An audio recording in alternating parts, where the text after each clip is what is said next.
내일 지구에 종말이 온다 해도 나는 오늘 사과나무를 심겠다라고 말한 사람이 있습니다. 이분은 17세기 유대인 철학자 스피노자였습니다. 지구의 종말의 때가 아니고 미국 역사가 시작되는 때 많은 사과나무 씨를 뿌린 사람이 있었습니다. 미국 역사의 사과나무의 아버지라 불리는 1774년에 태어난 챕만이라고 하는 사람이었습니다. 그는 먼저 펜실베니아주 서남쪽에서 주인 없는 큰 땅을 일궈 사과 농사를 짓기 시작했습니다. 미국 초창기 정착민들에게 사과는 매우 유용한 식물이었습니다. 우선 사과나무는 기르기가 쉬웠고 사과는 생과일과 요리로 말리거나 또 설탕에 절여서 먹을 수 있어 한번 수확하면 1년 내내 먹을 수 있는 좋은 식품이었다는 것입니다. 그는 인디아나주, 일리노이, 웨스트 버지니아까지 사과밭을 확대해 나갔습니다. 그는 이렇게 말합니다. 하나님께서는 인간이 먹고 살 수 있는 모든 것들을 땅에서 충분히 얻을 수 있도록 만드셨습니다 라고 말했습니다. 그가 일평생 일군 사과밭의 면적이 얼마냐? 26만 평방킬로미터였습니다. 얼마나 클까요, 여러분? 생각이 잘 오시겠죠? 한반도 면적이 얼마냐면 22만 평방킬로미터입니다. 그러니까 우리 한반도보다 훨씬 크다라는 얘기죠. 그가 얼마나 엄청난 지역에 사과나무의 씨를 뿌렸는지 상상할 수 있는 겁니다. 그의 공헌으로 미국은 세계 제2의 사과 생산국이 되었습니다. 그는 많은 지역에서 사과나무 씨를 뿌리고 갔고 많은 사람들을 돌보는 일까지 했다라는 겁니다. 그래서 사람들은 그를 이렇게 불렀습니다. 성 프란치스코라고 불렀다라고 합니다. 그가 세상을 떠난 후 사람들은 그를 기념하여 그의 이름으로 공원과 학교를 세웠고 축제와 운동 경기를 열었다는 겁니다. 인디아나 포트 와이어에 있는 그의 묘비에는 이렇게 적혀 있습니다. 다른 사람을 위해 살았던 사람이 여기 잠들어 있다라고 말입니다. 시편 126편 5절입니다. 눈물을 흘리며 씨를 뿌리는 자는 기쁨으로 거두리로다 말씀합니다. 눈물을 흘리며 씨를 뿌린 챕만 덕에 미국 사람들은 사과를 즐길 수 있었다는 겁니다. 챕만이라는 분이 사과나무 씨를 많은 지역에 뿌려서 많은 사람들이 행복해했다는 것이죠. 사과나무를 심어놓고 그냥 보고만 있지 않았을 것입니다. 거름도 주었을 것이고 잡초가 생기면 잡초도 뽑아 주었을 것입니다. 또한 나무가 잘 자라도록 해충도 막아 주었을 것입니다.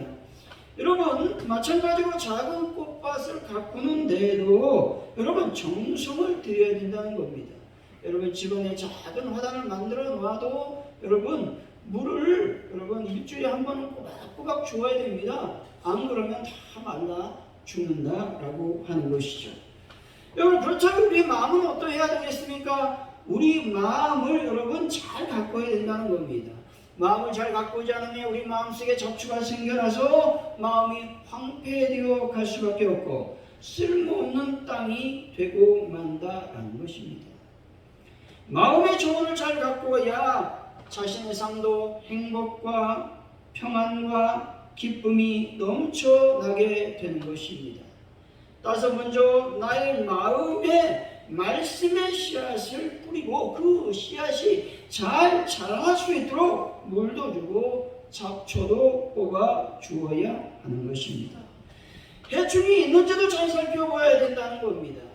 이제 마음의 정을 잘 가꿨다면 이제는 다른 영혼들을 위해서 그 씨앗을 어떻게 해요? 나누어줘야 된다라고 하는 겁니다. 어찌 보면 예수 믿는 사람들은 씨를 뿌리는 사람들이다 말할 수 있습니다. 다른 씨를 뿌리는 것이 아니라 복음의 씨앗을 뿌리는 사람들이 예수 믿는 사람이라고 하는 것이죠. 울며 복음의 씨를 뿌릴 때 많은 영혼들이 행복 복한 삶을 살아갈 것이며 그들의 삶은 천국으로 변화될 것임을 믿으시기 바랍니다. 사랑하는 성도 여러분, 정성껏 마음으로 나의 마음을 잘 가꾸고 많은 영혼들에게 복음의 씨앗을 뿌리는 귀한 분들이 되시기를 예수로 간절히 축원드립니다. 오늘 본문은 씨 뿌리는 비유의 말씀입니다. 이 비유는 팔레스틴 지방에서 행해지던 농사법을 배경으로 하고 있다는 겁니다. 그리고 이 말씀은 동일한 하나님의 말씀을 들을 때 서로 다른 반응을 나타내는 네 종류의 사람에 대해서 말씀하고 있는 겁니다. 여기서 말하고 있는 것은 우리는 복음의 능력에 문제가 있어서라기보다 도리어 복음을 받아들이지 않는 사람들의 태도에 문제가 있다라고 하는 것이죠. 여기서 등장하는 씨 뿌리는 자, 또 씨, 네 종류의 땅에 대해서 말씀하고 있습니다. 다시 말해서 씨 뿌리는 자는 하나님을 상징합니다. 그리고 씨는 하나님의 말씀인 복음을 의미하고 있다는 것이죠. 또 네 종류의 땅은 인간의 마음밭의 상태에 대해서 말씀하고 있다는 것이죠. 오늘 말씀을 통해서 마음의 정원이라고 하는 제목으로 어떻게 하면 마음의 정원을 잘 가꿀 수 있는지 하나님의 은혜를 나누도록 하겠습니다. 마음의 정원을 잘 가꾸려면 먼저 첫째, 마음이 강팍하게 되는 일을 경계해야 된다는 겁니다. 4절이죠. 한번 읽어봅니다. 시작. 길가에 떨어지며 새들이 와서 먹어버렸고. 아멘. 여기서 길가라고 하는 말을 직역하면 길을 따라서 라고 하는 의미를 지닙니다. 이것은 밭구랑 사이를 따라 만들어진 길을 가리키고 있는데 이 길은 무사람들의 발길에 의해서 단단하고 반질반질하게 다져진 그 곳을 의미합니다. 다시 말해서 생명의 귀한 말씀을 듣지도 믿으려고도 하지 않고 말씀 자체이신 주님을 배격하는 강팍한 마음을 가리키고 있다라고 하는 겁니다. 이 길가의 결정적인 특징이 뭐냐? 마음이 굳어져 씨가 자신의 내부에 뿌려질 가능성을 원천적으로 거부하고 있는 것을 말합니다. 얘들은 먼저 자기 자신의 경험이나 학식만을 최고의 것으로 생각한다는 겁니다. 그것만을 고집하는 교만과 독선으로 가득 차 있다라는 겁니다. 그리고 이 땅에서 삶이나 또 목숨을 더 중요하게 여기는 자들을 말하고 있는 겁니다. 뿐만 아니라 영생의 문제라고 하는 복음의 중대성, 심각성을 깨닫지 못하고 처음부터 복음에 대한 관심을 두지 않는 사람들을 말하고 있는 것입니다. 자유주의 신학교에 공부하는 어떤 신학생의 이야기입니다. 그는 이 학교에서 교육을 받으면서 그가 가지고 있던 모든 신앙을 잃어버리게 되었습니다. 왜냐하면 자유주의 신학에서는 성령님을 부인하며 인본주의적으로 성경을 잘못 해석하기 때문에 그렇다라고 하는 겁니다. 그는 이런 자유주의 신학을 공부하다 보니 성경 말씀은 하나도 믿어지지 아니하고 급기어 예수님조차 불신하게 되었다는 겁니다. 여러분, 그러면 어떻게 될까요? 사람이 방황하게 된다는 겁니다. 근데 방황하면 괜찮았는데 이제 몸의 이상이 감지되기 시작했습니다. 즉 눈이 안 보이는 겁니다. 이 병원 저 병원 돌아다녀봤지만 의사들은 한결같이 의학적으로 그의 시력을 회복할 수 없다는 절망적인 진단을 내려놓는 겁니다. 이와 같은 절망적인 상황에 처해져 그는 하나님께 나가서 이렇게 기도했습니다. 만일 하나님이 살아 계시다면 내 눈을 치유하여 주십시오 라고 말이죠. 근데 그가 이 기도를 드린 지 얼마 후부터 그의 눈이 조금씩 보이기 시작하더니 한 달이 지나고 두 달이 지나고 세 달이 지난 후에 완벽하게 시력이 회복이 됐다라는 겁니다. 그가 이렇게 살아계신 하나님의 역사를 체험하자 비로소 하나님이 살아계시다라고 하는 그 믿음, 확신이 생겨나게 되었다는 겁니다. 그래서 지금까지 하나님 앞에 온전하지 못했던 불신앙에 대해서 통해 자복하게 되었다는 겁니다. 그러자 그의 심령은 성령으로 충만해졌습니다. 그리고 그는 인본주의적인 지식을 던져버리고 성령님과 동행하며 성령 중심으로 목회하는 하나님의 충성된 종이 되었다라고 하는 겁니다. 하나님이 없다고 말하고 성령님의 능력을 부인한다면 그의 마음은 강팍한 마음이 된다라는 겁니다. 하나님은 살아계시며 성령님의 역사는 지금 현재도 일어나고 있음을 여러분들이 믿으시기를 바랍니다. 출애굽기 7장 3절 4절입니다. 내가 바로의 마음을 강팍하게 하고 나의 표징과 나의 이적을 애굽 땅에 많이 행할 것이나 바로가 너희를 듣지 아니할 것인즉 내가 내 손을 애굽에 대하여 여러 큰 재앙을 내리고 내 군대 내 백성 이스라엘 자손을 그 땅에서 인도하여 낼지라 말씀합니다. 바로는 하나님의 말씀을 듣지 아니하고 자신의 고집대로 행동했다라고 하는 겁니다.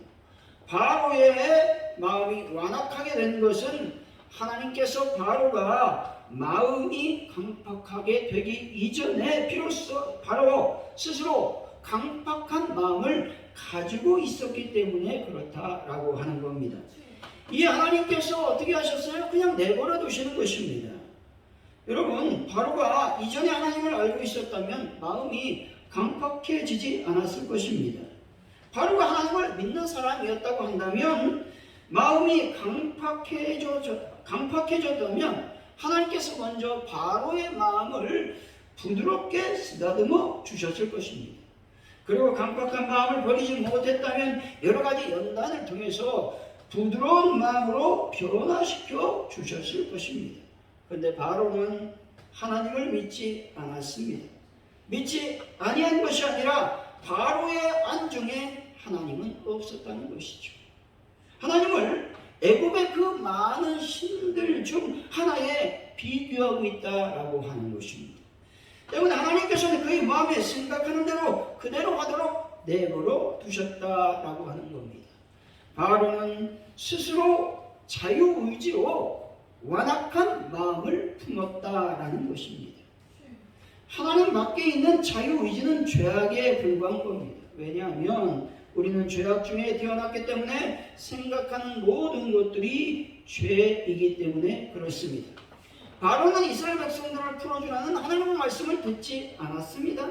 어떤 이유에서든지 피조물이 하나님 앞을 또 하나님의 말씀을 거역하면 그 결과는 어떠할까요? 고통입니다. 죽음일 수밖에 없다는 것입니다. 마음이 강팍하여 하나님 말씀을 듣지 아니하면 결국 하나님은 어떤 방법을 동원해서라도 하나님의 뜻대로 우리들의 발걸음을 인도해 주신다라는 겁니다. 모든 인간이 이렇게 생각하죠. 내 스스로 계획을 짜고 내가 이 일을 실행한다라고 생각을 합니다. 하지만 하나님께서 인간의 생사하고 또 인류의 모든 역사를 주관하고 있다는 사실을 우리는 부인해서는 안 된다라고 하는 겁니다. 사랑하는 성도 여러분, 언제나 강팍한 마음을 버리고 마음을 부드럽게 하여 하나님의 뜻대로 살아가는, 그래서 마음의 정원을 아름답게 가꾸는 분들이 다 되시기를 예수 이름으로 간절히 축원드립니다. 마음의 정원을 잘 가꾸려면 둘째에 감정에 이끌려 신앙생활을 하지 말아야 된다고 말씀하고 있습니다. 5절 6절이죠. 한번 읽어봅니다. 시작. 더러운 흙이 얕은 돌밭에 떨어지며 흙이 깊지 아니하므로 못사게 나오나 해가 돋는 터서 뿌리가 없음으로 말랐고. 아멘. 여기서 돌밭이라고 하는 말은 감정의 이끌림에 따라 복음을 받아들이는 그런 상태를 말합니다. 이들은 신앙을 종교적 호기심을 충족시켜주는 액세서리와 같은 정도로 여기는 자들의 심령의 상태를 말하고 있다는 것입니다. 다시 말해 감정적으로 주님을 믿는 자들을 말하고 있는 겁니다. 열광주에 빠져 금세 주님을 찬양하다가 또 어느새 그 마음의 감정을 따라서 시험에 들기도 합니다. 그래서 교회에 안 나오는 사람들을 가리키는 것이죠. 기분이 좋아지면 주님이 자기를 사랑하는 것 같다고 생각합니다. 그런데 기분이 언짢으면 하나님이 자신에게서 멀리 있는 것처럼 또 생각을 해서 신앙에서 멀어진다는 겁니다. 여러분, 신앙생활에 감정을 빼놓고 이야기할 수 없습니다. 하지만 신앙생활을 감정만으로는 할 수 없다는 것입니다.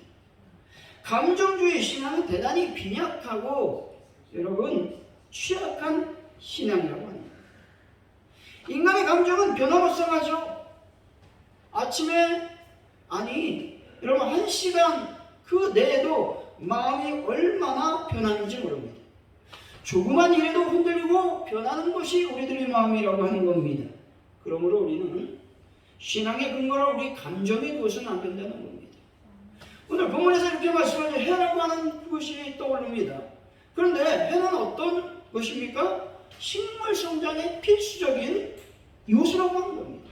그럼에도 불구하고 돌밭에 떨어진 씨는 햇볕 때문에 말라 죽어버렸다는 겁니다. 마찬가지로 진실한 성도들에게는 고난이 성숙한 연단의 밑거름이 됩니다. 하지만 돌밭 같은 마음을 가진 자들에게는 실족하게 하는 걸림돌이 될 수밖에 없다라고 하는 것입니다. 제가 한번 예화로 들은 이야기인데 노벨문학상을 받은 인도의 시인 타고르의 이야기입니다. 그는 집의 모든 일을 하인에게 맡기고 또 글과 관련된 작업에만 몰두했습니다. 하인이 하루라도 없으면 큰 불편을 겪고 있기 때문에 타고르는 하인에게 매우 엄격하게 대했다는 겁니다. 그런데 하루는 출근 시간이 지났는데도 그 하인이 집에 오지 않는 겁니다. 얼마나 화가 나겠습니까? 반나절이 지났습니다. 하인이 오지 않습니다. 그래서 막 열받았어요. 그래서 내가 그를 반드시 해고시키겠다 마음을 먹었습니다. 점심때가 한참 지나서 출근한 하인은 굳은 표정으로 인사를 한 뒤에 묵묵히 일을 하기 시작했습니다.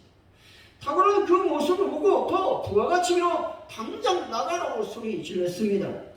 하인은 다시 한번 공손하게 인사를 한 뒤 집안일을 하기 시작했습니다. 결국 타고르는 분을 참지 못하고 하인의 뺨을 때리면서 소리쳤습니다. 뺨을 맞은 하인은 눈물을 흘리면서 이렇게 말했습니다. 죄송합니다, 주인님. 실은 어제 저녁 제 딸이 갑자기 하늘나라로 떠났습니다. 급하게 장례를 치르느라 늦게 왔습니다.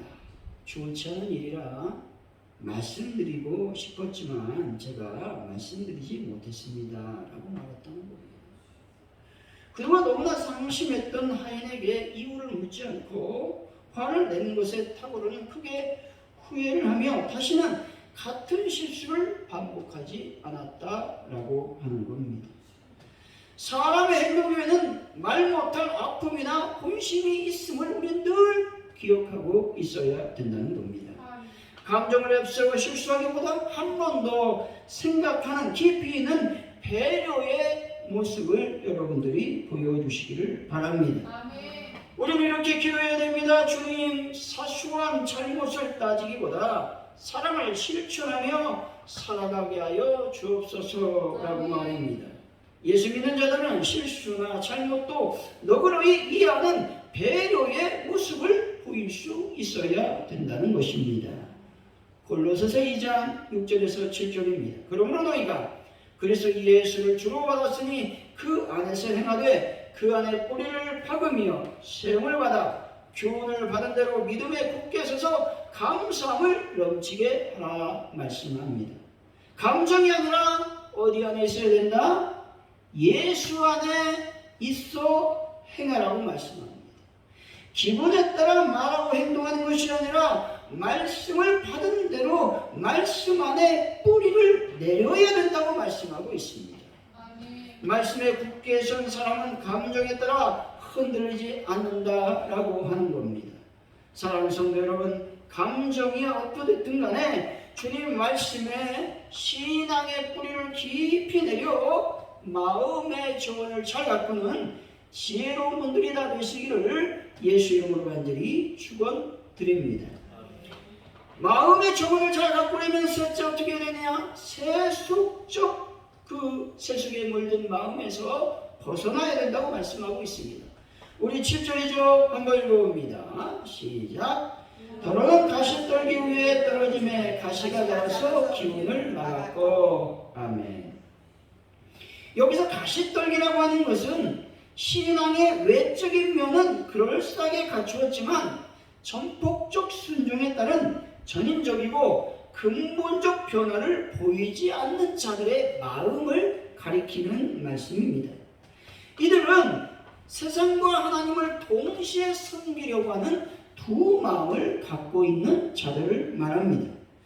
이들은 세상적 유혹이나 핍박이 직면하면 편의에 따라서 성경의 가르침을 생활 속에서 적용시키지 못한다는 겁니다.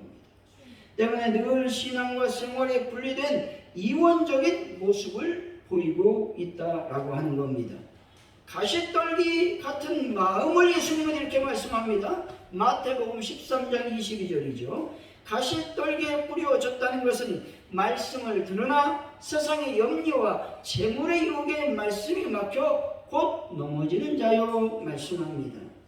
세상의 염려는 여러분 내세에 대한 관심과는 반대가 되는 개념이라고 하는 겁니다. 다시 말해서 성경에서 말하듯 목숨을 위하여 무엇을 먹을까? 몸을 위하여 무엇을 입을까는 현세 위주의 생각을 말하고 있는 것입니다. 그리고 영원한 세계, 하늘나라에 대한 관심을 가질 만한 여유와 용기가 없는 상태를 말하고 있는 것입니다. 이들의 마음은 온통 염려로 가득 차 있습니다. 재물로 가득 차 있다는 겁니다. 다시 말해서 감정과 생각과 판단이 세상을 향한 욕구로 혼탁해지고 나누어진 마음을 가시떨기와 같은 마음이라고 성경은 말씀하고 있는 겁니다. 따라서 이들은 주님을 믿다가 어떻게 합니까? 도중하지 않은 사람들을 가리킨다는 겁니다. 이들은 영적 생명력이 자라지 못한다는 겁니다.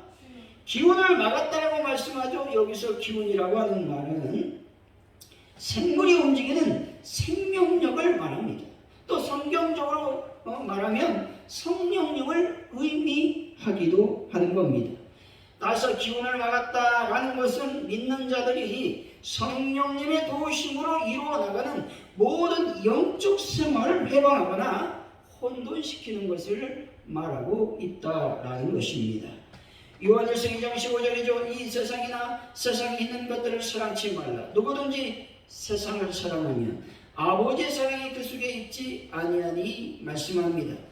세상에 마음을 둔 자들은 하나님을 사랑할 수가 없습니다. 두 마음을 품게 되면 결코 하나님의 뜻대로 살아갈 수가 없다라고 하는 겁니다. 이 세상과 세상에 있는 것들을 사랑하지 말라고 말씀하고 있습니다. 오직 하나님만, 예수님만, 성령님만 사랑하시기 바랍니다. 아멘. 그리고 그분의 뜻대로 살아가는 분들이 되시기 바랍니다. 이렇게 강박한 마음을 버리고 감정에 이끌리는 신앙생활에서 벗어나며 세속에 물들지 아니하는 마음의 정원은 아름답게 가꿀 수 있다고 말씀합니다. 아름다운 정원을 잘 가꾸면 어떻게 될까요? 결실하며 열매를 맺는 삶을 살게 된다고 말씀합니다. 8절이죠. 한번 읽어봅니다. 시작. 더러운 좋은 땅에 떨어짐에 어떤 것은 60배, 어떤 것은 30배의 결실을 하였느니라. 아멘. 여러분, 잡초가 자라나는 것은요 어쩔 수가 없습니다. 왜냐하면 세상에 자연의 이치이기 때문에 그렇다는 겁니다. 하지만 잡초가 자라 마음의 자리를 잡지 못하도록 그 잡초를 어떻게 해야 된다? 항상 뽑아줘야 된다는 겁니다. 그 잡초를 뽑지 않으면 여러분 어떻게 될까요?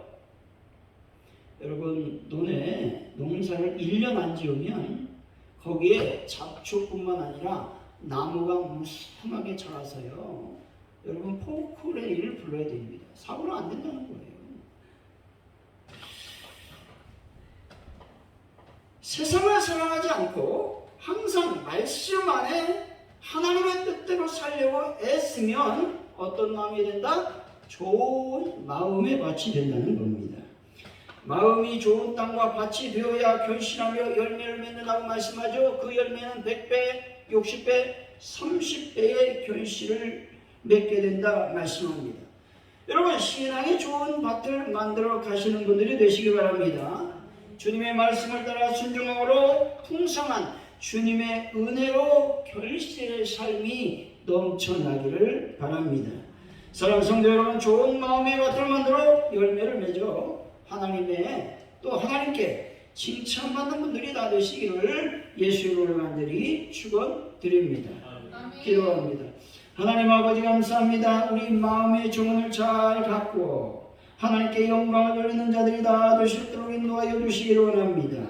아버지 하나님, 그래서 30배, 60배, 100배의 열매를 맺어 하나님께 칭찬받는 귀한 하나님의 백성들이 다 될 수 있도록 인도하여 주옵소서. 감사합니다. 예수님의 이름으로 기도하옵나이다. 아멘.